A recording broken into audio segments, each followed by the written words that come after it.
낭독과 함께 성경 읽기. 마가복음 제12장 10월 9일 금요일입니다.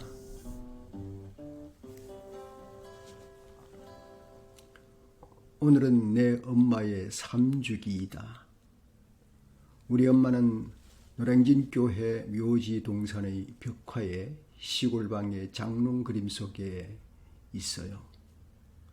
거울 속 내 모습엔 엄마가 보이고, 우리 엄마는 위대하셨고 고생을 많이 하셨음을 우린 말만 하였지만 가시고 나니 가슴 절절히 아파옵니다.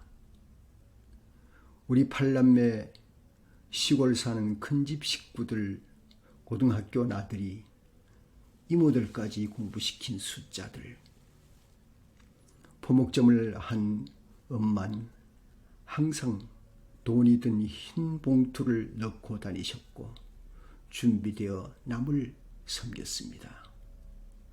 어찌 그리 자식이란 저마다 받은 사랑 잊고 상처만 기억하는 존재들인지.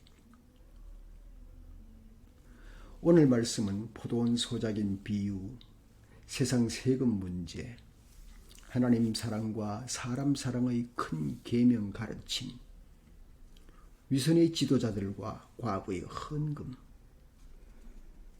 부활과 하나님은 살아계신 자들의 하나님이라 말씀하셨으니 우리 아직 기회 있어요.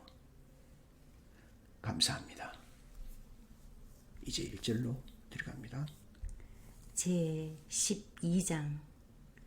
예수께서 그들에게 비유로 말씀하기 시작하셨다.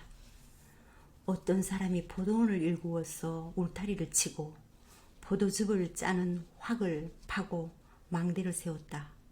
그리고 그것을 농부들에게 세로 주고 멀리 떠났다. 때가 되어서 주인은 농부들에게 포도원 소출의 얼마를 받으려고 한 종을 농부들에게 보냈다. 그런데 그들은 그 종을 잡아서 때리고 빈손으로 돌려보냈다. 주인이 다시 다른 종을 농부들에게 보냈다. 그랬더니 그들은 그 종의 머리를 때리고 그를 능욕하였다. 주인이 또 다른 종을 농부들에게 보냈더니 그들은 그 종을 죽였다. 그리고 또 다른 종을 많이 보냈는데 더러는 때리고 더러는 죽였다. 이제 그 주인에게는 단 한 사람, 곧 사랑하는 아들이 남아 있었다.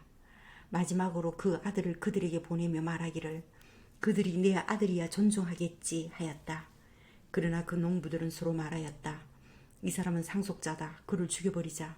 그러면 유산은 우리가 차지하게 될 것이다. 그러면서 그들은 그를 잡아서 죽이고 포도원 바깥에다가 내던졌다. 그러니 포도원 주인이 어떻게 하겠느냐? 그는 와서 농부들을 죽이고 포도원을 다른 사람들에게 줄 것이다. 너희는 성경에서 이런 말씀도 읽어보지 못하였느냐? 집을 짓는 사람이 버린 돌이 집 모퉁이의 머릿돌이 되었다. 이것은 주님께서 하신 일이요 우리 눈에는 놀랍게 보인다. 그들은 이 비유가 자기들을 겨냥하여 하신 말씀인 줄 알아차리고 예수를 잡으려고 하였다. 그러나 그들은 무리를 두려워하여 예수를 그대로 두고 떠나갔다. 그들은 말로 예수를 책잡으려고 바리새파 사람들과 헤롯 당원 가운데서 몇 사람을 예수께로 보냈다. 그들이 와서 예수께 말하였다. 선생님, 우리는 선생님이 지시하신 분이시고 아무에게도 매이지 않는 분이심을 압니다. 선생님은 사람의 겉모습으로 판단하지 않으시고 하나님의 길을 참되게 가르치십니다. 그런데 황제에게 세금을 바치는 것이 옳습니까? 옳지 않습니까? 바쳐야 합니까? 바치지 말아야 합니까? 예수께서 그들의 속임수를 아시고 그들에게 말씀하셨다. 어찌하여 나를 시험하느냐? 데나리온 한 잎을 가져다가 나에게 보아라. 그들이 그것을 가져오니 예수께서 그들에게 물으셨다. 이 초상은 누구의 것이며 적힌 글자는 누구의 것이냐?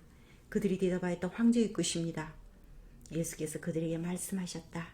황제의 것은 황제에게 돌려주고 하나님의 것은 하나님께 돌려드리라. 그들은 예수께 경탄하였다. 부활이 없다고 주장하는 사두개파 사람들이 예수께 와서 물었다. 선생님, 모세가 우리에게 써주기를 어떤 사람의 형이 자식이 없이 아내만 남겨두고 죽으면 그 동생이 그 형수를 맞아들여서 그 형에게 대를 이을 자식을 낳아줘야 한다 하였습니다. 형제가 7이 있었습니다. 그런데 마지가 아내를 얻었는데도 죽을 때에 자식을 남기지 못하였습니다. 그리하여 둘째가 그 형수를 맞아들였는데도 그도 또한 자식을 남기지 못하고 죽고 셋째도 그러하였습니다. 7이 모두 자식을 두지 못하였습니다. 맨 마지막으로 그 여자도 죽었습니다. 그들이 살아날 부활 때에 그 여자는 그들 가운데 누구의 아내가 되겠습니까? 7이 모두 그 여자를 아내로 맞아들였으니 말입니다. 예수께서 그들에게 말씀하셨다. 너희는 성경도 모르고 하나님의 능력도 모르니까 잘못 생각한 것이 아니냐. 사람이 죽은 사람들 가운데서 살아날 때에는 장가도 가지 않고 시집도 가지 않고 하늘에 있는 천사들과 같다. 죽은 사람이 살아나는 일에 관하여서는 모세의 책의 떨기나무 이야기에 나오는 대목에서 하나님께서 모세에게 어떻게 말씀하셨는지를 너희는 읽어보지 못하였느냐. 하나님께서는 모세에게 말씀하시기를 나는 아브라함의 하나님이요 이삭의 하나님이요 야곱의 하나님이자 하시지 않으셨느냐. 하나님은 죽은 사람들이 하나님이 아니라 살아있는 사람들이 하나님이시다. 너희는 생각을 크게 잘못하고 있다. 율법학자 가운데 한 사람이 다가와서 그들이 변론하는 것을 들었다. 그는 예수가 그들에게 대답을 잘 하시는 것을 보고서 예수께 물었다. 모든 계명 가운데 가장 으뜸되는 것은 어느 것입니까? 예수께서 대답하셨다. 첫째는 이것이다. 이스라엘아 들으라. 우리 하나님이신 주님은 오직 한 분이신 주님이다. 내 마음을 다하고 목숨을 다하고 내 뜻을 다하고 내 힘을 다하여 너의 하나님이신 주님을 사랑하여라. 둘째는 이것이다. 내 이웃을 내 몸 같이 사랑하여라. 이 계명보다 더 큰 계명은 없다. 그래서 율법학자가 예수님께 말하였다. 선생님, 옳은 말씀입니다. 하나님은 한 분이시오. 그 밖에 다른 이도 없다고 하신 그 말씀은 옳습니다. 또 마음을 다하고 지혜를 다하고 힘을 다하여 하나님을 사랑하는 것과 이웃을 자기 몸같이 사랑하는 것이 모든 번제와 희생제보다 더 낫습니다. 예수께서는 그가 슬기롭게 대답하는 것을 보시고 그에게 말씀하셨다. 너는 하나님의 나라에 멀리 있지 않다. 그 뒤에는 감히 예수께 더 묻는 사람이 없었다. 예수께서 성전에서 가르치실 때에 이렇게 말씀하셨다. 어찌하여 율법학자들은 그리스도가 다윗의 자손이라고 하느냐. 다윗이 성령의 감동을 받아서 친히 이렇게 말하였다. 주님께서 내 주께 말씀하셨다. 내가 내 원수를 내 발 아래 굴복시킬 때까지 너는 내 오른쪽에 앉아 있어라. 다윗 스스로 그를 주라고 불렀는데 어떻게 그가 다윗의 자손이 되겠느냐. 많은 무리가 예수의 말씀을 기쁘게 들었다. 예수께서 가르치시면서 이렇게 말씀하셨다. 율법학자들을 조심하여라. 그들은 예복을 입고 다니기를 좋아하고 장터에서 인사받기를 좋아하고 회당에서는 높은 자리에 앉기를 좋아하고 잔치에서는 윗자리에 앉기를 좋아한다. 그들은 과부들의 가산을 삼키고 남에게 보이려고 길게 기도한다. 이런 사람들이야말로 더 엄한 심판을 받을 것이다. 예수께서 헌금함 맞은 쪽에 앉아서 무리가 어떻게 헌금함에 돈을 넣는가를 보고 계셨다. 많이 넣는 부자도 여럿 있었다.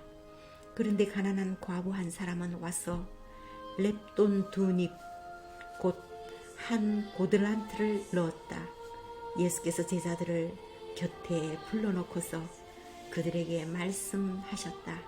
내가 진정으로 너희에게 말한다. 헌금함에 돈을 넣은 사람들 가운데 이 가난한 과부가 어느 누구보다도 더 많이 넣었다. 모두 다 넉넉한 데서 얼마씩을 떼어 넣었지만 이 과부는 가난한 가운데서 가진 것 모두 곧 자기 생활비 전부를 털어 넣었다.